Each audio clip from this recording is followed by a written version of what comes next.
Senior journalist YCP కీలక నేత సజ్జల రామకృష్ణారెడ్డికి కష్టాలు రెట్టింపయ్యాయి. కావాలనే ఆయన మీడియాకు మసాలా ఇచ్చినట్లు కనిపిస్తోంది. ఎప్పుడూ ప్రశాంతంగా కనిపించే సజ్జల ఆవేశంలో ఎందుకు నోరు జారారు?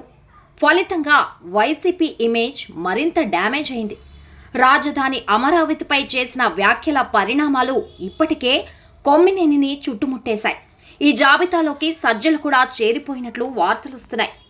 సాక్షి సీనియర్ జర్నలిస్టు విశ్లేషకుడు కొమ్మినేని శ్రీనివాసరావు అరెస్టు తర్వాత వేగంగా పరిణామాలు మారిపోతున్నాయి. ఆయనకు మద్దతుగా రంగంలోకి దిగిన వైసీపీ నేత సజ్జల రామకృష్ణారెడ్డి కూడా ఇరుక్కుపోయారు.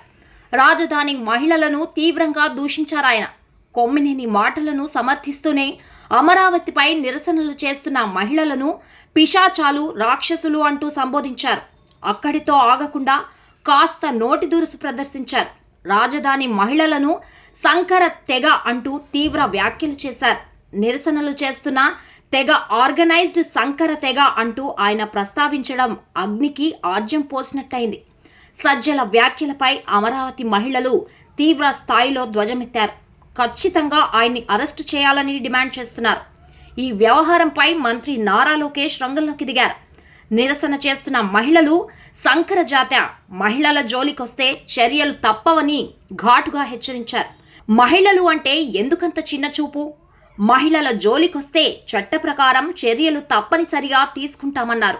తల్లి చెల్లిని తరిమేసిన జగన్ అమానవీయ ప్రవర్తనను వైసీపీ నేతలు ఆదర్శంగా తీసుకున్నట్టు ఎక్స్ వేదికగా రాసుకొచ్చారు.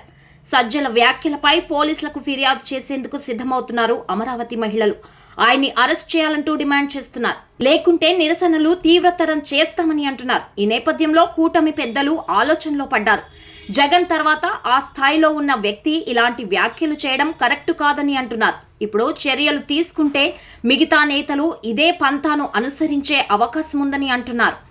ఖచ్చితంగా సజ్జలపై చర్యలు తీసుకోవాలని అంటున్నారు. ఈ లెక్కన రేపో మాపో సజ్జల సైతం అరెస్టు కావచ్చనే సంకేతాలు బలంగా వినిపిస్తున్నాయి. మొత్తానికి అమరావతి వ్యవహారం వైసీపీ కొంప కొల్లేరు చేసినట్లు కనిపిస్తోంది.